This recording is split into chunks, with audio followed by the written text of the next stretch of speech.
afternoon, children. This is Principles of Management, Part 9. So, I hope you remember this Rose, Dad, do you love this suit? So, this is a modern management principle by Mr. Henry Fayol. He is also called the father of modern management. So, shall we have a small recap? So, D, division of work or remuneration, O, order, subordination of individual interest with mutual interest, equity. This and all we already studied here. We studied already. Just we will have a small recap on it. So, what is division of work? The total work should be divided into small tasks. So, if the work is divided into small tasks, means easily that person will be skilled person in that particular work, and it will leads to efficiency of the labor. So this is called division of work. Each work should be divided into small tasks. The next one is remuneration. So what do I mean by remuneration? It is a motivation to the employee.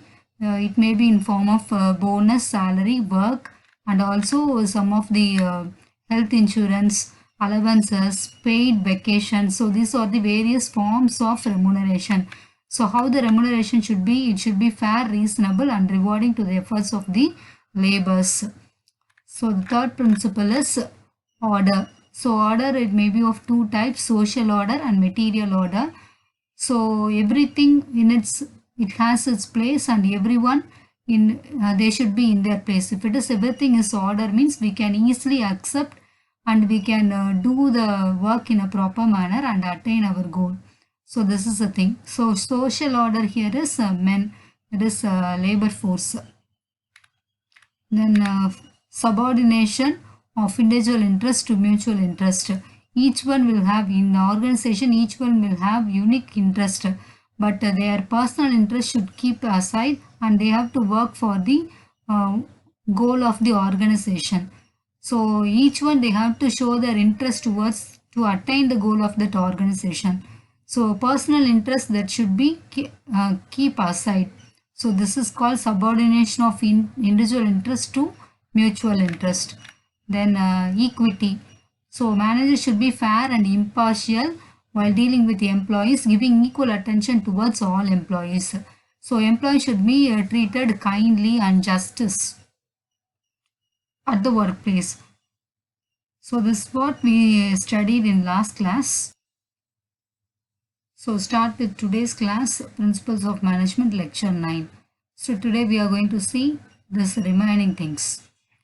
So D stands for discipline, A, authority and responsibility, degree of centralization, unity of command, line of authority is otherwise called as scalar chain. So let us discuss one by one. So what is discipline? You know very well, that is a common term, discipline. Discipline means general rules and regulations, we know very well.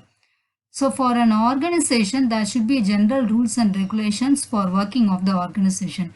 If any organization does not have any rules and regulations, mean how it will execute the function. So it's very difficult. Simply we need to say means you see here red color, yellow color, green color. In traffic signal, how they will follow? Red means stop, yellow means wait, green means we will go.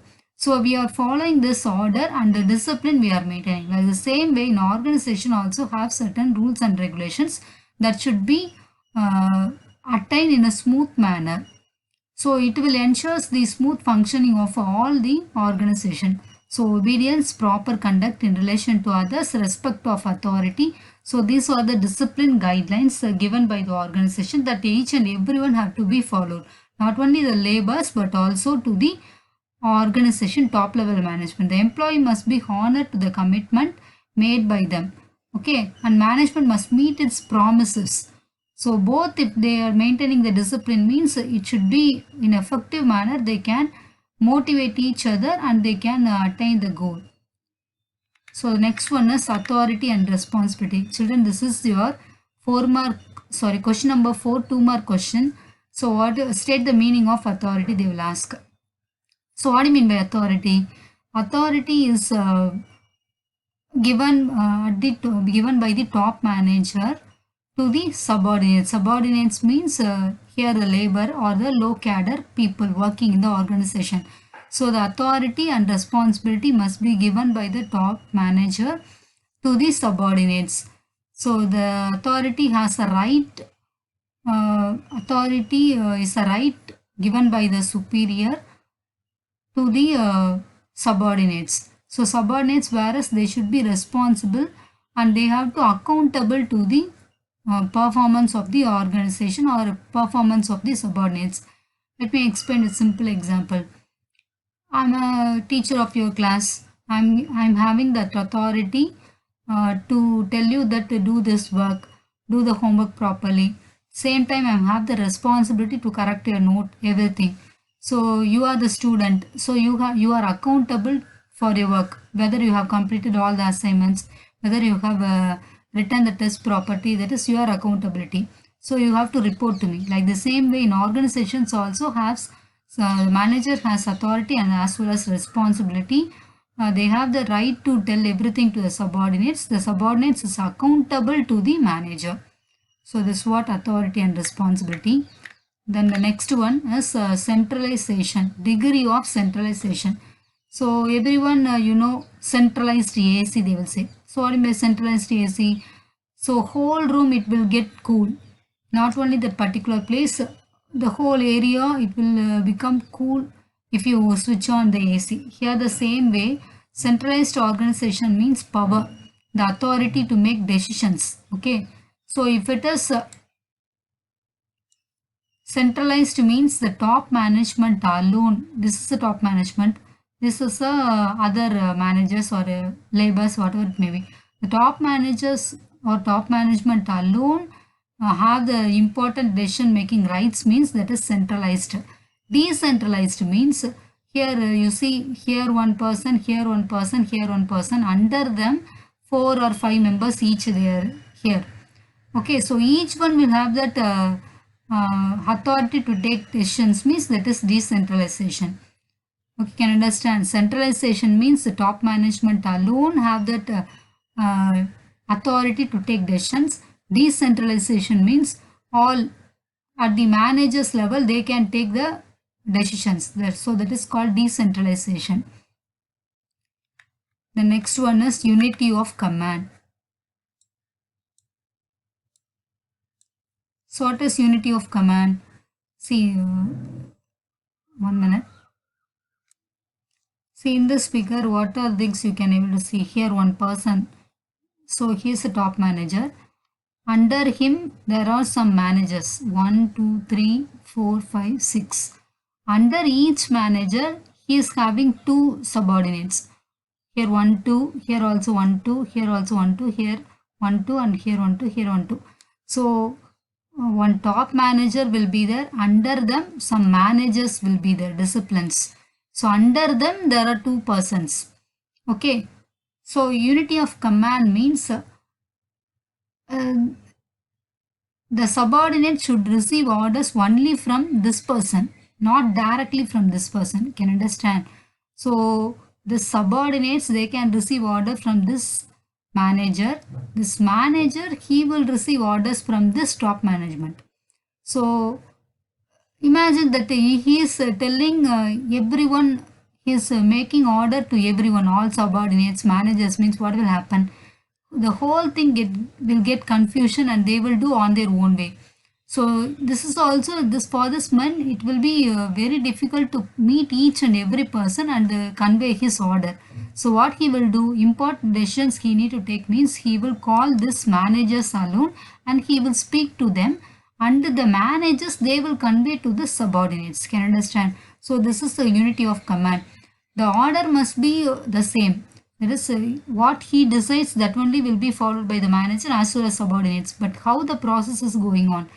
He called this managers, and managers, they will call the subordinates and they will take. So if an employee receives order from more than one superior means it will get great confusion and conflicts. So this 2 person is accountable to this person and he is responsible for this person. Okay, you can understand. So unity of command is Each subordinate should receive orders and he is accountable to only one person from the only one of the superior. Okay. So it's very interesting, this one, scalar chain. So, or we can say this is line of authority. In your 1 marks, they will ask you what is scalar chain and line of authority. So here, the order, it is the chain of the superiors ranking from the top management to the lowest rank.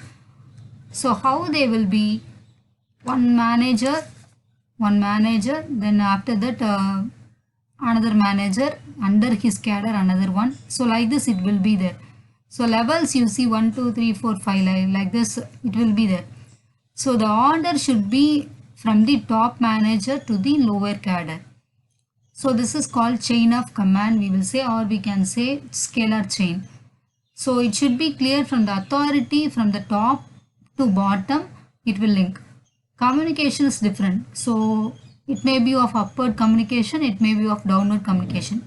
Upward communication means this cadre, if they want to convey anything, means what they will do. The 1 will say to 2, 2 will say to 3, 3 will say to 4, 4 will say to 5, 5 will say to Z. So this is upward communication. Anything Z want to convey to A means Z will convey to E, E to D, D to C, C to B and B to A. So this is downward communication. If they want to convey this 2 to B means that we will say horizontal communication. Okay. So directly if they are telling no, that word is called as gang plan. So this is our basic thing. So can you remember, can you understand? So there should be clear line of authority. Line of authority means he is working, he is the top.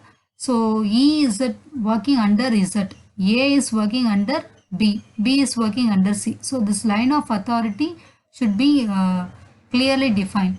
So it will link all the managers at all the levels. So this is called line of authority. In 1 mark they will ask you line of authority is otherwise called as dash. So like that. So say scalar chain is the answer.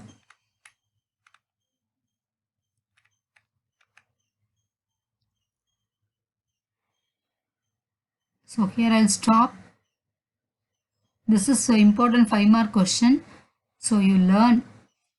Definitely they will ask any 5 they can give, or any 5 principle you write like that they will ask you. A certain time they will mention 5 headings and they will ask you to explain. So these are the possible ways to ask this question. So children, kindly learn this one.